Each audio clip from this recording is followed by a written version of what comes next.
In the last video, I interviewed the Nick Saban of junior college football, Scott Strohmeyer. In this video, I will be interviewing the Kirby Smart of junior college football, the guy who just beat Scott Strohmeyer in the JUCO national title game last year. So, if you're interested to hear what he has to say about the landscape of junior college football, don't go anywhere because the legendary Hutchinson Community College coach Drew Dallas will be on the show and he'll be telling us everything from like how the transfer portal is going to affect junior college football, the state of junior college football in general, even some players he's had there in JUCO, and I can't wait for you guys to hear this. So like, comment, and subscribe below, and let's get it!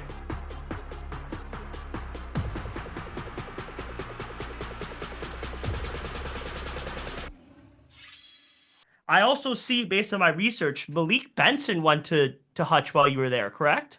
With Malik, he was one of our, oh, I think it was class of maybe 21. So pretty early on in my tenure here as a head coach. He was kind of one of our first, really when we kind of dove into really recruiting the state of Kansas hard again. He was in that class. And, he obviously had a great career for us for 2 seasons and then has kind of been around the SEC and now at Oregon. That same class, I believe we also had another kid named Miles Kitzelman, who's a tight end at University of Tennessee, and Mm. they're both Kansas guys, which was pretty special for us to get them out to where they were going. And both of them are really talented young men and great people on top of that. Yeah, so I mean, you guys have been loaded, and obviously, as we know, there's been so many changes to the JUCO landscape, starting with the transfer portal and getting into the transfer portal, which basically, people can transfer without eligibility. How would you say that's impacted your day-to-day operations as a football coach? You know, I don't know if it's really changed our day-to-day operation, as far as how we do things. But it's definitely changed the recruiting process for our guys when they leave our place. It's made it tougher for them because, it used to be in college football, hey, if you wanted a player with playing experience to come in as a transfer, like you had to go the junior college route. If you needed immediate help, that was the only avenue that you could really go to was the junior college avenue, or you could, hopefully luck out and get a graduate transfer or something like that had some playing experience. So I guess, maybe in a roundabout way, it's changed a little bit our day to day just because the stakes are so high for our guys to make sure they're doing right. Because, those 4-year schools, I mean, at any point in time, they can go find somebody, right? Like there's plenty of transfers out there on the market. So our guys really have to be, you know, cued in on doing things the right way and do it at a really high level because there's a lot more competition out there for those scholarship opportunities now than there was 5 years ago. So do you think it's made it like harder overall, like much harder, would you say, for JUCO players to get like back to those Power Five, or Um, not really? I think, maybe the Power Five guys are really always going to be the Power Five guys. Like there's a certain talent level that, hey, whether you're, if you have it, you have it. If you're developed to a point, I think where it's changed is maybe um, kind of those mid to lower tier Power Five, Power Four schools. They've got more, more talent available to pull from. Um, it's probably created additional opportunities for our guys at the group of five level. Obviously, probably additional opportunities at the FCS level as well, just because now those programs are losing so many upperclassmen via the portal that they've got to replace it with guys as well. So, um, it's definitely different. I don't know if it's created any less. I mean, the numbers have said no. I mean, for us, like the past couple of years, I mean, we've had, I think 2 years ago we had 36 guys sign Division I scholarships. This past year it was 32. Uh, we were at 24 at mid-year. I imagine we'll probably get 4 or 5 more here in the next, couple months as well. So, um, yeah, I don't know. I mean, you kind of feel like hinders it a little bit. But then when you look at the numbers and where those guys are going, I mean, they're still going to those places and maybe even more so at a higher rate. I do think that it's created a better quality of football player that we're able to get out of the high school ranks, and so in turn, those ceilings may be a little bit higher. And so you're still able to put them out after they've got some playing experience. Um, but just, I think the biggest difference that it's created is, 5, 10 years ago, the junior college route, like we only recruited non-qualifiers for the majority of, our roster. And now there's a lot less non-qualifiers out there. Um, some of that is due to the academic requirements from the NCAA being loosened up without requiring the test score anymore.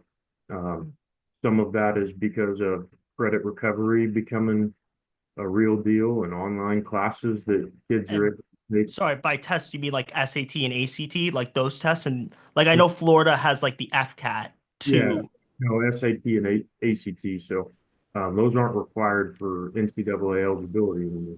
Okay. Whereas, I think 2, 3 years ago or prior to COVID, they were. Um, so there's a lot less non-true non-qualifiers out there. It's easier to qualify coming out of high school now. So, but you take that into account, and then I think, the other thing you got to really consider is teams, and they were used to sign 25 high school guys a class, right? And then maybe take a couple of transfers on top of that, or now they're taking 10 to 12 high school kids a class and maybe 12, 15 transfers a class. And so there's just a lot more quality of high school kids that maybe, were FBS level players coming out of high school, and now they're not because those teams are really taking guys that are ready to compete day one when they step on campus. They have experience, um, the college football game. They have proven reps. Um, I think it's just kind of accumulation of that, the money that's getting poured into these guys through NIL, and now revenue sharing that's coming into play next fall. Like it's an investment that these schools are making into these guys. And so, like anything, they want to take, the thing that has the highest probability of hitting and being able to help them win ball games, right? And so there's nothing more, no better tool to judge that than playing experience and video against other college opponents. And so um, they're taking a lot more of those guys out of the portal right now, or guys from junior colleges that have playing experience, which is leaving a big void in the high school ranks. But we're kind of picking up that slack on the front end of it, where we're getting a really high quality of student athlete, out of the high school ranks as well. And how do you, so I'm sure you've heard about this, but like regarding the new JUCO rule with Diego Pavia, where players can go to JUCOs.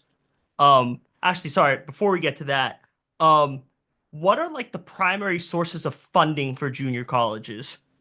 Like, where do they normally get their funds from? Yeah, I mean, a lot of it's, through the state education, whatever educational department the state has set up. And, a lot of the football programs in general are, some of them are privately funded or there's offset funding, but I think majority of it is everybody's probably a little bit different, but, what the higher education setup is in each and every state. And how much of a role does football play into the funding? Would you say it's a huge aspect of like junior college funding or not Yeah, particularly? from we're not a revenue generating sport necessarily directly within our colleges. I think it's more of a recruiting aspect, recruiting tool. Like, more students want to come play junior college football, as a means to an end a little bit. And so you're able to boost your enrollment in that avenue because of the numbers that you can bring on. And most of us are partial scholarship schools. Nobody's getting true full rides, so somebody's, paying something out of pocket to a certain extent, and um, or federal aid, or those kind of things. But I think it's a lot easier for students to want to go to schools where they have successful football programs, and there's that part of the athletics that you can enjoy during your time at the community college level. It makes it feel more like a 4 year level college than just a true community college without any of that stuff. So, now to the new JUCO rule with Diego Pavia, which basically I'm sure as you know, because you're like a JUCO legend, you know that they don't lose like any eligibility for going to JUCO. Do you think that this is going to increase or decrease the demand for players going to JUCO or not change The much? rule is kind of still up in the air. The court ruling that was ruled on basically granted a blanket waiver to all junior college athletes, that participated in junior college football within a 5 year window, that junior college season was not going to count against them. And so, one caveat that you still got to think about is you still have to be within your 5 year window, which is your 10 semester clock, to be able to utilize that. Um, and so really there's only one extra year of play there, I guess, if you were in junior college, and then at the 4 year level. We have some student athletes right now that, they're going through the process of appealing that and those kind of things. They were in school here in 2019 and maybe played in 2019, 2020, and that year didn't count, and then played in 21, and then 22, 23, 24, they've played at the 4 year level.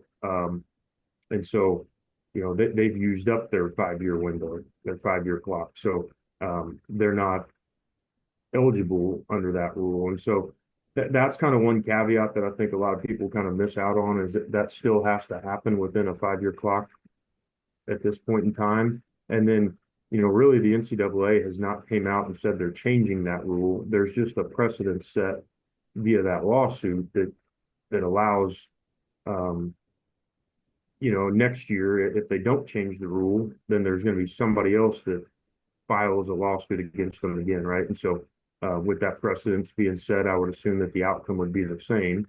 Hey, we're going to create a blanket waiver, for one more year for this class as well. So, I would assume, if I was in the NCAA shoes, that I'd be tired of getting a lawsuit every year on something like that. So let's look at, changing the rules, or how that's been handled. But if in fact those things do change, I think without a doubt, it only increases the viability of junior college athletes. I mean, what better place to go get immediate playing experience, right? And just kind of like what we talked about earlier, is like, hey, people at the FBS level, they're taking guys, they want to take guys with playing experience. And at the junior college level, like, hey, you come year one and it's not counting against your eligibility.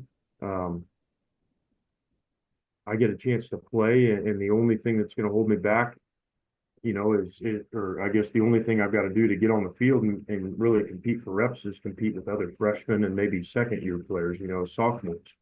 Whereas, like, if you're trying to do that at the 4 year level, we see it a lot in the FCS schools, the Division II schools. That they're starting to tell kids in the recruiting process that they're like a junior college, right? Like, hey, you could just come here and then transfer out. Well, the reality behind that is, those coaches really don't want you Hmm. to transfer out, right? I mean, they're not letting 4 year schools come to your practices and evaluate guys live. They're not sending film out on their really good players and marketing them and trying to get them, in front of these FBS coaches. That part of it is just kind of happened naturally, but people got to do a lot of work on that. There's pampering and all that other stuff that's coming into it. But, the biggest thing is, like, those guys, if they go that route, the Division II or the FCS route, like, they still have to beat out 4th or 5th year seniors, or drop downs from the FBS level that are coming in as upperclassmen, they still have to compete against those guys for playing time, right? And that's how you get the film. And so for us, it's hey, you're a freshman, you come in, you're competing with other freshmen, you're competing with second year players for playing time, and that gets you that film that you need, that playing experience to hopefully make you more marketable, on the back end of your career here. So I think without a doubt, if that rule does change, um, for the long term with the NCAA, then it only makes junior college football and really junior college athletics in a whole, more appealing for a lot of people. And do you think that they'll need more scholarships? Because from what I understand, they've lowered the amount of scholarships. If I'm correct, maybe I'm not for junior colleges. No, not that I'm aware of. I mean, Oh, well, you would know more than me. So, we still have kind of the same, like for us, we're allowed to have, 85 kids on scholarship and, 85, okay. you And know, has this number been the same for a while, or from my understanding of it, as long as I've been around with 6 years in the junior college deal, but I think it's been around for a while.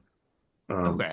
Even some of the other sports have increased their scholarship numbers, kind of at the same time that maybe the NCAA has for some of the baseball and some of those sports. So yeah, so sorry, getting back to the question, you do think that they'll need to increase? I'm sorry, I didn't make this clear. You do think that they're going to, if the rule changes, that they are going to need to increase the amount of scholarships, or you don't think so?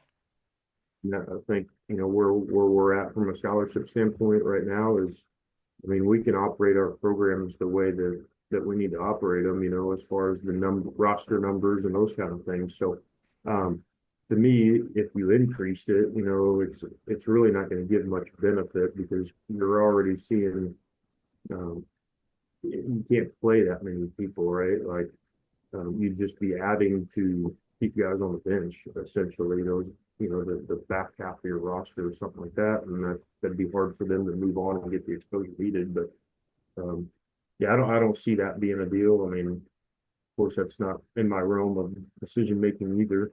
But certainly don't see that as an answer. And then how about like how could this new junior college rule affect like could it decrease the demand for players to go to like non-Power Five schools, like especially out of high school? Like let's say, if they can go to JUCO instead of some FCS school, like would they be more inclined to go to JUCO, which could in turn could that potentially hurt like the FCS or like MAC schools and places like that? I guess it could. I mean, I think there's a definite argument for that. Really, I think it comes down to what is that student athlete, going to school for? Is he, is he picking a college football program to try to maximize uh, NIL? Is he picking a college football program from an educational standpoint? Is, like what's his goal in the whole deal? I think if you start looking at, hey, if it's strictly financial, then yeah, I mean, if you're looking at it from a business decision, like there's probably a lot of validity to, hey, if I go to Hutch and I don't lose a year of eligibility, play as a true freshman, have a really good season, and then all of a sudden a Power Four school comes and signs me, and now what's my worth? And I've got 4 years left of playing, and I'm getting paid X amount of dollars. Like, is that more valuable than going to Toledo or Miami of Ohio as a freshman and riding the bench and maybe not really making a ton, making a little bit off of NIL or revenue sharing if they're and then I finally get that good season of productive football of my junior year, and now I go to a Power Four school for 1 or 2 seasons. Like, I think there's definitely conversations to be had there, whereas before maybe not. So yeah, I think there's a lot of moving parts to it, and a lot of it just goes back to like what's the goal of the whole, of the student athlete. What's their ceiling? I mean, how are they really good enough to be a high level kid at the FBS level and just need some opportunity to showcase that? I think everybody would be a little bit different on that, but I do think there's a definite argument that it could make junior college a lot more appealing than the lower tier, group of fives or FCS schools for sure. And then, do you think that these new rules are going to change the way you have to like coach kids from a coaching philosophy? Would you say? Like the way you're structured, like is it harder to be a little stricter on kids because they may leave? Or is that not really, you don't think that could really be an issue I mean, from the JUCO level? it shouldn't. I think kids are kids, and I think a lot of it just goes back to like what's your coaching style and philosophy from the get go. I think if you are straightforward with guys, you're honest with them, you coach them hard. Like at the end of the day, like the only thing you're asking them to do is things that are going to benefit them in the long run. Um, whether they like that or not, I guess that's up to them. But whether it's do they feel entitled because all of a sudden they're getting paid more, and those kind of things. I don't know. I mean, is it harder to coach a kid hard, then he gets in the portal and goes somewhere else? I mean, you see that a lot, but at the end of the day, like I don't think that to change the way you coach a kid. Like you should coach them the right way, anyways. And if they don't see eye to eye, that's their choice. But I think at the end of the day, if you got their best interests at heart and you're doing it for them to be successful, eventually they're going to buy in, and if they don't, that's probably not the right fit for your program, anyways. Um, I just think you do have to probably be a lot more honest with these guys now. You got to be a lot more transparent and open with them on why you're asking them to do things, as opposed to maybe some of the old school mentality of just do it because I told you to, and being a hard ass from that standpoint. Like, um, you know, guys can leave, right? And I think if there's reasoning behind it, if there's genuine relationships behind the why that you're asking them to do those things, then most guys aren't going to balk at that at all. Yeah. Yeah, that's a great point. And like I'm glad like you see I mean obviously you know what you're doing because you win and like aside from that I respect the fact that like you stick to your philosophies even amidst like all these changes because there's so many and it's happening so quick.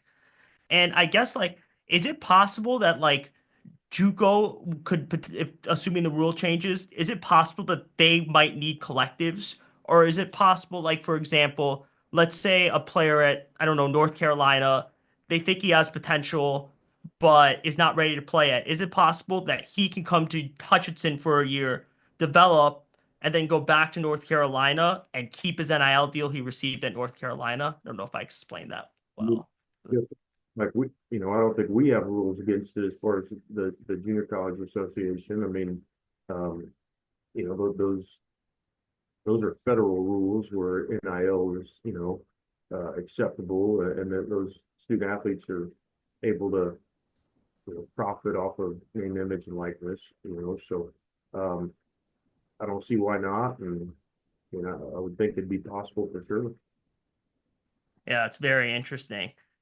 And then now, there's not only the JUCO rule, right? But there's a player from the University of Wisconsin who sued basically saying he wants Division Two to not count against his eligibility. And they granted him like a preliminary injunction. How do you think that Division Two rule will affect junior college attendance? I don't know if I can really speak on it. Like I guess I don't know enough about the lawsuit in general. I mean, what's his argument? Well, he basically said because, from what I understand, because Pavia got the extra eligibility and he didn't go to like a Division 1 school, that he should too. And it was kind of surprising they gave him the injunction because Division 2 is still part of the NCAA, whereas JUCO's not. Yeah, yeah, I would say that. I mean, two separate entities versus hey, you're under the same umbrella. Now, I don't know if the NCAA has an umbrella at all right now. Like, what are they? But yeah, I guess that comment and have an educated answer on that or opinion probably wouldn't be fair. I just don't know enough about it. I mean, but yeah, it seems interesting that like, hey, you're still with the NCAA, and it would be hard to sit there and justify being able to, if you're operating under the same rules that Division 1 is. I mean, I don't see where that would be an argument. But Hmm. And then, um, do you think like there's any, I mean, this may be a tough question too, from a financial aspect, do you think it could affect JUCO or that it's still like kind of the same thing? It's just too early to tell and there's not enough information about it yet. you can tell. I mean, we've got a really good thing going here at the junior college ranks, and I think we're able to operate our college football programs like people are supposed to, like people did 10, 15, 20 years ago, as far as just, hey, you're here because you love the game, you're here because you want the opportunity and the exposure, uh, and you're here to compete, and that's why our guys are playing. Um, we don't have the TV contracts and all the financial resources that the FBS, schools have, where, the real problem is, those programs were making so much money, um, and keeping all of it, for themselves and not reinvesting it into the players. And for us, I mean, we're not a revenue sport per se, we're out here just doing it because our guys want to get an education. This is a means to an end for them, and they love the game of football. And so, I just don't think there's enough there to be able to. Nobody's making a bunch of money playing junior college football, schools included. Uh, Yeah. versus the FBS Power Five level where there's a lot of people lining the pockets, everybody but the student athletes. Yeah. No, that's a great point. And I guess like my question would be to you, if they grant this Division Two rule, right? Because where like it applies to everybody, not just a Wisconsin player. Is it possible that just like hypothetically that like if it happens to JUCO and it happens at Division Two, can an FCS school sue and say, "Hey, Division Two is part of the NCAA, and we're allowing them to not lose eligibility, and junior college can not lose eligibility. So why should we as an FCS player not lose eligibility?" Is that hypothetically possible, you think, based on what you've heard, or not really? I guess not necessarily from what I've heard. I haven't heard a ton on it, but like I wouldn't see why not. Really the only thing I've heard on this whole deal with the junior college ruling is, the possibility of just the NCAA coming out and saying, hey, you got 5 years to play 5 years, and whether that's at Mhm. the FBS level, whether it's at the FCS Division two, junior college, you got 5 seasons to play. There's no more, red shirts don't exist. You got 5 for 5, and I think that probably solves a lot of the issues from the get-go where, Yeah. hey, it doesn't really matter what level you're playing, but Yeah. I'm sure somebody would find a reason to throw a fit and say, well, I need 6 years, to play. Yeah. So it's basically going to be like based on lawsuits. Like we don't, it's just so early to tell that, it's like you don't know until like all the lawsuits are settled and the cases are settled. And Yeah, I think just the NCAA is, it seems like they've kind of based every decision they've made lately off lawsuits, right? Like if you want a decision made at all, you gotta sue them yeah. and get them to make a decision, So, um, yeah, I think it's just too early to tell, what direction that'll go. But yeah, I think it's a slippery slope, right? You let one Division two branch, FCS, part of the NCAA umbrella, then yeah, I mean, I couldn't see why that Division three and everybody in between would not qualify for the same rules. Yeah. No, that's very true. And I guess like, you know, since I think maybe you answered this a little bit, but since the Pavia rule, like nothing has really changed for you in terms of like recruiting, like I guess not only recruits talk away from recruiting about like Division One coaches. Do you think that the Diego Pavia rule has like changed the way you contact and deal with Division One coaches on a daily basis, or it's still like too early? They, Maybe it's still too early to know. they don't know what the rule is going to be, so it's hard for them to make decisions based on, I mean, we have a ton of conversations with these coaches. Hey, well, he's going to be a 3 for 3 kid. Like, well, or he could be a 4 for 4 kid. Like, just depends on what the NCAA comes out and says. So there's really been no direction, at all about the future. They just made an immediate ruling, and so everybody's kind of working right now without an understanding of what the real result's going to be down the road. I don't think Well, anybody really knows when that timeline is going to be. So um, there really hadn't been change except more unknown, which is kind of par for the course on what's going on in college football these days. yeah, well, hopefully, I mean, I hope you still succeed at the rate that you do despite the rules. And I mean, you seem pretty intelligent and like, I love how you're not making conclusions, which I think is fantastic. And that's why I think you win because like, you don't jump to conclusions and it seems like you're going to be prepared for whatever comes your way, regardless of what the ruling is. So I respect that a lot. So thank you for that. No problem. Um, I guess like my last thing, two more things. Um, Actually, last thing, because I think this question, if like JUCOs will become prep schools, because that's been the talk of like everyone publicly. But I'd assume it's kind of the same point where it's just like way too early to know if JUCOs would become prep schools, I'm guessing. There's a big difference between prep school and like when their clock starts. I Yeah. think that's really the biggest misconception is like, if you go to a prep school, you can't take full-time academic hours, Mhm. and so you take 6 hours, 9 hours. Um, as soon as you take your first full-time load, after a year, you're a full-time student. And so now your clock is starting with Division One. Uh, Mhm. I think, the prep schools, they come in and they get that year of, oh, well, I forget what they term it, but it's like a 1 year where it doesn't count against them. Postgraduate, you basically get a 1 year window to where you could just go to a prep school. You're not enrolled full time in a college or university. Um, so you get that 1 year window of playtime a little bit, and then your clock will start when you enroll full time, or after one calendar year from graduation, your clock automatically starts. And so I think that's where the misconception is like the rules are with your clock on the NCAA already state that like, hey, your clock starts when you enroll full time. So whether junior college eligibility counts against you or not, like you enroll full time and start playing at a junior college, you're starting your clock, and now you have a 5 year window.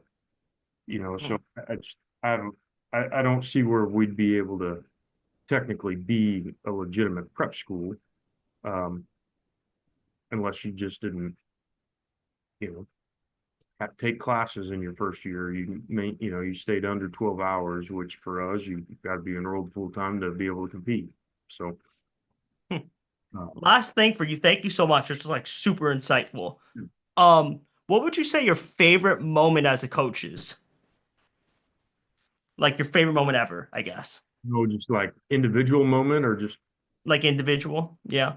yeah, I mean, probably, from a coaching standpoint, winning a national championship and celebrating with the guys, uh, on the field.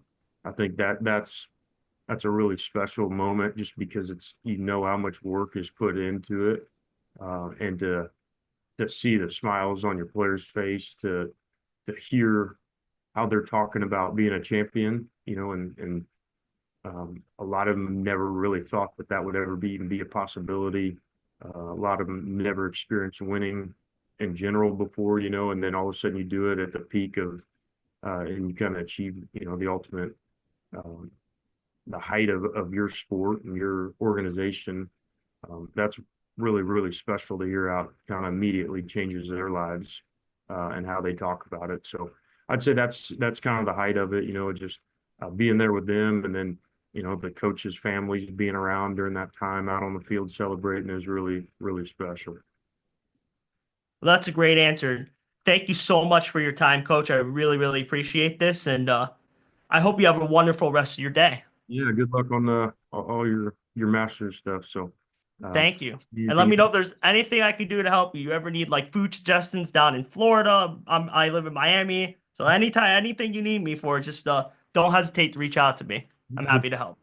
way and need a good food spot. So, Okay. Oh yeah, I'll email you some spots for sure. thanks, Jacob. Hey, have a great rest of your day. Take care.